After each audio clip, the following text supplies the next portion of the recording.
As the leader of all Matra, General Mahamatra Cyno is well known to everyone in the academia. His duties are to arrest those who violate the academia's rules and regulations, terminate illegal studies, and uphold discipline of the academia. Nevertheless, researchers feel that this General Mahamatra does nothing but undermine academic progress and prohibit scientific research. Some even claim that he is cutting off the path to knowledge and can be seen as a dire threat to any researcher eager to seek knowledge. Over time, researchers have come to shrink away from Cyno in silence whenever they so much as see him, wanting to have nothing to do with him. But the General Mahamatra is hardly bothered by such things. If this exaggerated public image can really deter some researchers, that will in no way be an inconvenience for his work.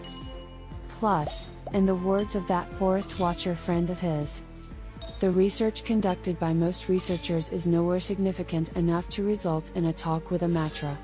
Wisdom can bring enlightenment to scholars, but can also lead to utter arrogance. In the history of the academia, many researchers have used their wisdom to commit crimes. For example, in order to test the limit of the specter's body inflation, one Amrita researcher adopted an illegal catalyst and created a mega-sized specter, which later exploded during the experiment and leveled the entire research center. Then, there was a researcher from Spantamad who had aimed to test a ruin guard's ability to cultivate fields, but lost control of the modified machine, resulting in the ruin of many farmlands and grave injuries for several farmers. There have also been numerous criminal cases concerning academic fraud and the abuse of intelligence for personal gain. Such researchers, who do not abide by the law and pose dangers to others, will all be pursued and judged by the Matra led by Cyno. When they stand before the Matra, these researchers will almost always spare no effort to justify themselves. Their reasons have included but are not limited to suddenly cut funds, the academia's favoritism towards other researchers, the results of their work being stolen. Some may even accuse the Matra of stopping them from completing their research out of jealousy of their talents. Cyno's response to such sophistry is always to stay silent and press forward in subduing all those garrulous criminals and sending them to trial. Those who violate the rules can always come up with a million excuses. However, only one ending awaits them. The name of the General Mahamatra has traveled well beyond the academia's walls. According to a forest watcher in the Avidya forest, he once caught a glimpse of this General Mahamatra quietly traveling through the woods in the middle of the night. A person living on the outskirts of Appam woods can still clearly remember how a white-haired teenager asked them for a bowl of water, before venturing deep into the forest alone with just a traveling pack on his back. Adventurers resting in Sobek Oasis claim to have given directions to Cyno, though the area he was heading to had been packed with monsters. Even the proudest mercenaries and treasure hoarders in the Great Red Sand dare not make things difficult for the General Mahamatra, having learned this lesson well from the example of a mercenary group that was annihilated in the desert for sheltering wanted researchers. However, for those criminals who have fallen into the hands of Cyno, their reverence for the General Mahamatra usually comes from another aspect of his character. When escaping from the academia, criminals tend to flee in an extreme panic, and can sometimes stray into perilous places. Yet, instead of letting them suffer the consequences, Cyno will come to their rescue without hesitation, just so that he can bring them back to the academia to face their proper punishment. Once, a criminal who had crossed the Great Red Sand with Cyno asked him about the point of doing all this. Cyno replied, "Only the law can judge you, and my role here is to bring you to face the scales." After being released from prison, the researcher, who had been a Humana graduate, turned their adventures returning to the academia into a novel titled The Goon, which remains a bestseller in the academia. The researcher was even invited by the Humana to give a lecture, during which they went into great detail about the portrayal of justice in the book. If you ask Cyno, however, he would say that certain parts of the book were heavily exaggerated. In truth, they did not encounter any monsters created by the descendants of King Dashrat, nor did they stray into a living labyrinth at the bottom of the desert or survive a sandstorm in the folds of a humongous sandworm. Nevertheless, Cyno did appreciate the candidness with which the author described their own crimes, and would like to remind them to not commit such crimes ever again. In the academia, the mere mention of the mattress office can make any researcher's heart seize up. Apart from the renowned evil deeds of the Matra, what disturbs them even more is how creepy, dry laughter can be heard from the office whenever Cyno walks in. Researchers firmly believe that this must be the Matra's way of expressing smug satisfaction at the sight of Cyno passing judgment on some hapless researcher. But only the Matra know that the laughter is a response to Cyno's unique sense of humor. I once worked on a case where the researcher involved was under great pressure because his paper had been rejected multiple times at the review stage. He eventually rammed it through by successfully bribing the members of his review committee. However, the data in that paper was so wrong that it didn't even take long to be exposed as academic fraud. When I went to arrest this researcher, he asked me what have I done wrong. After a pause, Cyno continued. I answered, your paper. Seeing the Matra all sit there in silence, Cyno seemed to be worried that they did not get the joke, so he went on to explain it with a serious expression. You see, the interesting part of this story lies in how, when he asked me what he had done wrong, he expected me to say that his fault lay with his bribing of the committee due to academic pressure, yet I told him that his error was in not reaching the correct conclusions in his paper. The clever part about this joke is that I changed the subject that was being discussed.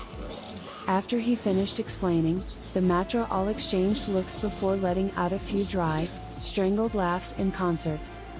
The awkward laughter lent a strange sense of human warmth then to the often somber and solemn Matra office. However, to prevent such an awkward situation from ever happening again, the Matra gradually came to a consensus that after Cyno finishes telling a joke, everyone in the room must force out a laugh or two in response so that he will not start explaining it. On the other hand, any Matra who attempts to imitate Cyno's style will be harshly punished by the others through extreme means such as confiscating their canteen meal tickets. After all, one Cyno is enough for the whole division. Cyno has always believed that the Matra are not the enemies of those who seek knowledge. Cyrus, a scholar who tutored Cyno before, once told him that without the Academia's laws, wisdom will soon turn into calamity.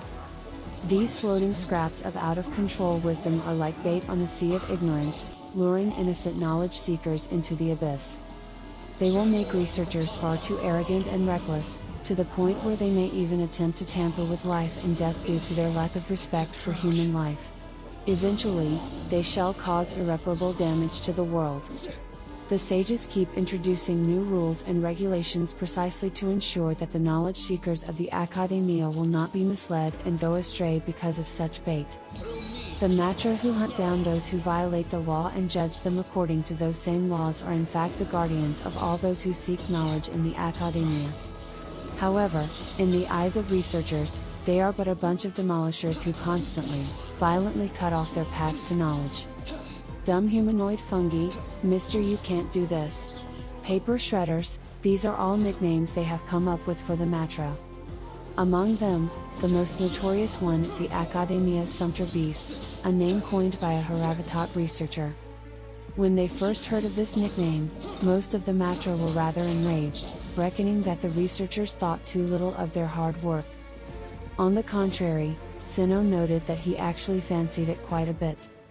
We Matra are indeed sumpter beasts who walk the Academia's halls, carrying the rules and regulations on our backs. When exercising our rights, each of us must always keep that weight in mind. After pondering the matter for a while, this General Mahamatra added. Plus, we could stand to be more like sumpter beasts in avoiding pointless arguments and focusing on, getting to our desired destination.